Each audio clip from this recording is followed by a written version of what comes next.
उठा धनुष तू प्रहार कर, उठा धनुष तू प्रहार कर, तू सबसे पहली वार कर। अग्नि सी धधक धधक, हीरे सी चमक चमक, सिंह सी दहाड़ कर, तू शंख सी पुकार कर। अग्नि सी धधक धधक, हीरे सी चमक चमक, सिंह सी दहाड़ कर, तू शंख सी पुकार कर, तू सबसे पहला प्रहार कर, तू सबसे पहली वार कर।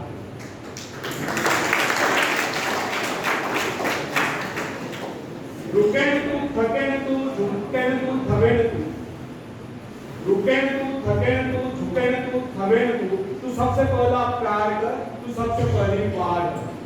जीवन की भूल भुलैया में तू सही रास्ते का इंतजार कर, जीवन की भूल भुलैया में तू सही रास्ते का इंतजार कर।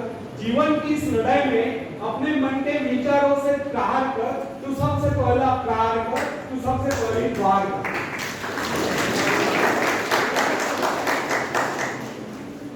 स्थिति कैसी भी गंभीर हो, स्थिति कैसी भी गंभीर हो, रास्ते कैसे भी खतरनाक हो, तो अपने हौसलों की उड़ान से अपनी मुश्किलों पर प्रहार कर, तो अपने हौसलों की उड़ान से अपनी मुश्किलों पर प्रहार कर, तो अपने आत्मविश्वास की ऊंचाइयों से जीवन की सारी समस्याओं पर वार कर, तू सबसे पहला प्रहार कर, तू सबसे पहली वार कर। धन्यवाद।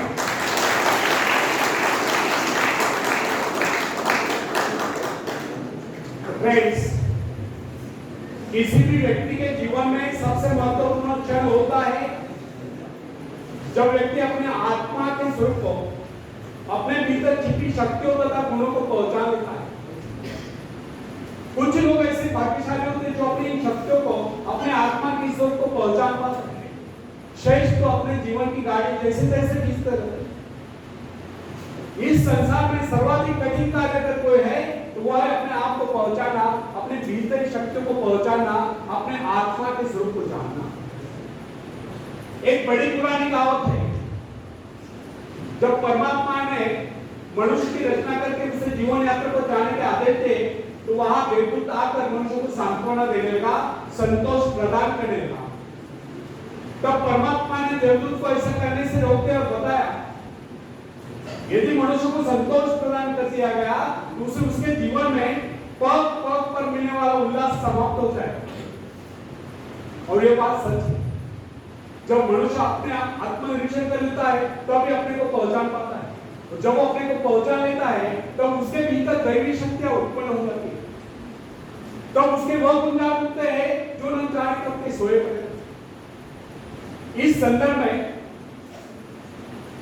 न्यूयॉर्क के एक महिला प्रिंसिपल का उदाहरण देना अतिशयोक्ति न होगा। उसने अपने जीवन के अनुभव के संबंध में एक बात लिखी है, जब मुझे ऐसा लगा कि मुझे इस दुनिया में कोई महत्वपूर्ण कार्य करना है, तो मुझे एहसास हुआ कि मेरे भीतर भी एक मैं है जो काफी शक्तिशाली है। बस उस दिन से यह विद्यालय क्या, ये सारी धरती ही मेरे लिए कार्यक्षेत्र बन गई। इस प्रकार अपने आत्मा के स्वरूप को पहचान कर एक अध्यात्मिक अपने जीवन के प्रत्येक क्षेत्र में महत्वपूर्ण बन गई। यह है आत्मशक्ति पहचानने का तरीका। फ्रेंड्स, सरल नहीं अपने आप को पहचानना, यह बहुत ही कठिन कार्य है।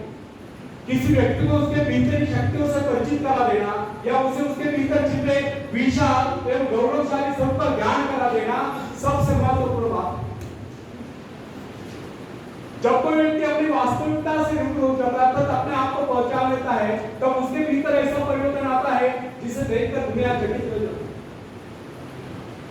प्रोफेसर विलियम जेम्स का कहना है कि प्रत्येक व्यक्ति के भीतर एक अद्भुत शक्ति छुपी होती है, ना जिसे कोई देख सकता है, ना जिसकी कोई कल्पना कर सकता है।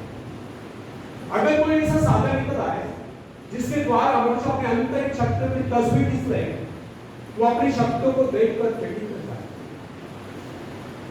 प्राय जब कोई व्यक्ति किस कार्य को पूरा करता है तो वह सोचकर उठ जाता है कि कार्य उसने किया है। लेकिन फ्रेंड्स, इसमें चौकड़ी जैसी कोई बात नहीं। संसार का कोई भी कार्य, चाहे वो कितना ही बड़ा क्यों न हो, मनुष्य ने तो किया। जरा कल्पना कीजिए, एक विशाल वट वृक्ष को जन्म देने वाला बीज कितना नन्हा सा होता है, राई इतना नन्हा सा। इस नन्हे से बीज में अगर इतनी अधिक शक्ति होती है तो मनुष्य के मस्तिष्क में उनके विचारों में कितनी अधिक शक्ति होती है। आज आप जो कुछ कर रहे हैं, जिस शक्ति द्वारा कर रहे हैं, उसमें करोड़ों गुना अधिक शक्ति आपके भीतर छुपी हुई है। इसीलिए कहा गया है कि आज की अपेक्षा वह कार्य अधिक महत्वपूर्ण है जिसे आप भविष्य में करने की कामना करते हैं। जो आपका जीवन उद्देश्य है, जिसकी ओर आप आकर्षित है, ऊंचा उठने की इच्छा है, आकाश को छूने की आकांक्षा है, अपने आत्मा की शक्ति की पहचान, अपने आत्मा के स्वरूप की पहचान, दृढ़ इच्छा शक्ति, एकाग्रता, आत्मविश्वास, साहस, इन सबको विकसित कीजिए और सच चाहिए। ऐसा करके आप उस परमात्मा की आज्ञाओं का पालन कर सकते। आप यह न सोचिए कि कोई कार्य ऐसा भी है जिसे आप नहीं कर पाओ, या जो किन्हीं अवतारों के लिए क्या है। आपके भीतर भी अनंत शक्तियों का अथाह सागर लहरा रहा है। आपको तो केवल अपने कार्य का संबंध अपने आंतरिक शक्तियों के अजस्र स्रोत से जोड़ देना है। फिर कार्य चाहे कितना ही बड़ा क्यों न हो, वो कर ही नहीं। शायद आप यह सोचते होंगे कि बड़े बड़े कार्य केवल बड़े बड़े व्यक्ति कर सकते हैं, लेकिन वास्तविकता यह है कि हमारे तुम्हारे जैसे अनेक लोग शक्ति न होने के कारण बड़े कार्य नहीं कर पाते। वास्तविकता तो यह है कि हम अपनी शक्तियों को न पहुंचाने के कारण एक बड़े कार्य नहीं कर पाते। सच जानिए, आपके भीतर भी ऐसी शक्तियां मौजूद है जिसके सहारे आप इस संसार में बड़े बड़े कार्य करके महान व्यक्ति बन सकते हैं। दरअसल आपको पता है कि आपके भीतर कितनी योग्यता है, कितने सद्गुण है, कैसी कैसी अपूर्व शक्तियां हैं। इसी कारण इन अपूर्व शक्तियों से अपने आत्मा के स्वरूप से वंचित रहकर आज तक आप अपने जीवन उद्देश्य को प्राप्त नहीं कर पाए। कोलंबस को जानते हैं आप, जिन्होंने कौन से देश की खोज की? बताओ। कोलंबस, जिन्होंने अमेरिका की खोज की। कोलंबस एक खलासी थे, यूरोप से निकले थे, इंडिया जाने के लिए पहुंच गए अमेरिका किनारे, और वहां उन्हें जो मूल निवासी मिले उनको उन्होंने रेड इंडियन नाम से पुकारा। तो अमेरिका के मूल निवासी कौन है? Red Indian. दिखने में रेड थे, इनको लगा इंडियन है से उन्होंने रेड इंडियन नाम से उनको पुकारा। तो अमेरिका के मूल निवासी कौन है? Red Indian. तो ये कोलंबस जब अमेरिका पहुंचा तो वहां के उस मूल निवासी को इस बात का पता नहीं था कि संसार में अन्य देश के अस्तित्व में। इसलिए सिद्ध नहीं होता कि कोलंबस अमेरिका पहुंचने से पहले इस संसार में अन्य देश अस्तित्व में नहीं थे। वैसा ही कुछ हमारे भीतरी शक्तियों के बारे में होता है जो हमारे भीतर सुप्त अवस्था में होते हैं, परंतु तो हमें उनका पता ही नहीं होता। विमर्शन का कहना है कि संसार में कुछ व्यक्ति आत्म परिचय प्राप्त कर पाते हैं। अधिकतर लोग अपना कार्य पूरा करने से पहले कुछ कर जाते हैं, परलोक सिधा जाते हैं। अत्यधिक शक्तिशाली व्यक्ति को भी अपनी भीतरी शक्तियों का पता नहीं होता। आपने कई बार देखा होगा, जब अनेक लोग असफल हो जाते हैं तो प्राय इस प्रकार कहा करते हैं, यदि मुझ में लिंकन या उज्जवल जैसी शक्ति होती तो मैं भी सफल हो सकता। लेकिन ऐसा करना और सोचना वास्तविकता से बहुत दूर की बात है। सही बात तो यह है कि अगर वह व्यक्ति अपने आप को पहुंचा लेता वो लिंकन या उज्जवल से कहीं आगे बढ़ सकता। आपकी शक्तियां असीम, लेकिन जब तक आप उनका पता नहीं, जब तक आप उनसे परिचय प्राप्त नहीं करते, जब तक आप उन्हें जगाते हैं, जब तक आप उनसे काम नहीं लेते, जब तक आप उनकी परीक्षा नहीं लेते, तब तक ऐसे कर सकते कि आपके भीतर शक्तियां नहीं। अपनी शक्तियों का परीक्षण निरीक्षण कीजिए, उन्हें जगाइए, काम में लगाइए, फिर देखिए आप कैसी सफलता प्राप्त करेंगे। दूसरों की शक्ति, दूसरों की सफलता, दूसरों की महत्ता को देखकर अनेक लोग ईर्ष्या द्वेष से बच जाते हैं और अपनी शक्तियों को नहीं पहचान पाते।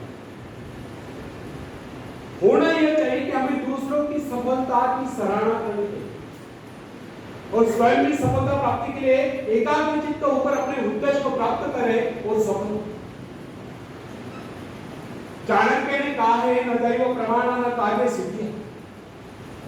अर्थात जिन्हें कार्य आरंभ करने से पहले उसमें असफल होने का निश्चय होता है, वो कभी किस कार्य को पूरा नहीं करता। और जो ये समझता है कि उसका कार्य कभी सफल होने वाला नहीं, वो कभी किस कार्य को आरंभ नहीं करता।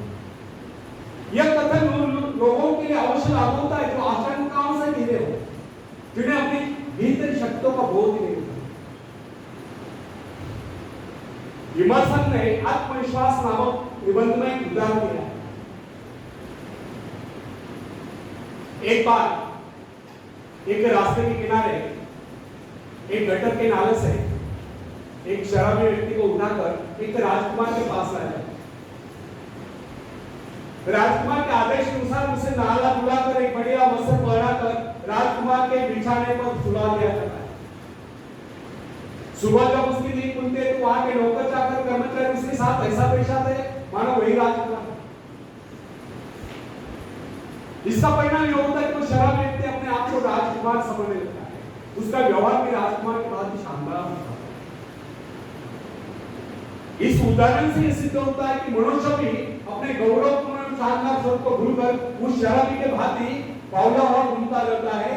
जब अपने वास्तविक स्वरूप को पहुंचा लेता है तो सफलता प्राप्त करता हुआ जीवन के उच्चतम शिखर पर पहुंच जाता है या सफलता के उच्चतम शिखर पर पहुंच जाता है। इस संसार में अधिकांश लोग अपने आप को असह्य और दुर्बल समझते हैं। कुछ एक व्यक्ति अपनी उन्नति और प्रगति के लिए प्रयत्नशील होते हैं। शेष तो अपने जीवन को व्यक्ति ज्ञान की दुख की प्रगति करते रहते हैं, क्योंकि उनके सोचने का अंदाज और विचारधारा यही होते हैं कि बस किसी तरह से दिन गुजरना। और उन्हें पूछने पर प्राय यही उत्तर सुनने को मिलता है कि बस यही कर रहे हैं। और प्राय वे सच्ची तो बोल रहे होते हैं, वे केवल जीवन ही तो काट रहे होते, कुछ खाकर, कुछ पढ़कर, कुछ नष्ट कर। वे कुछ बोल नहीं रहे, कुछ उगा नहीं रहे, कुछ निर्माण नहीं कर। वे तो काट रहे बचे हुए जीवन का शेष भाग।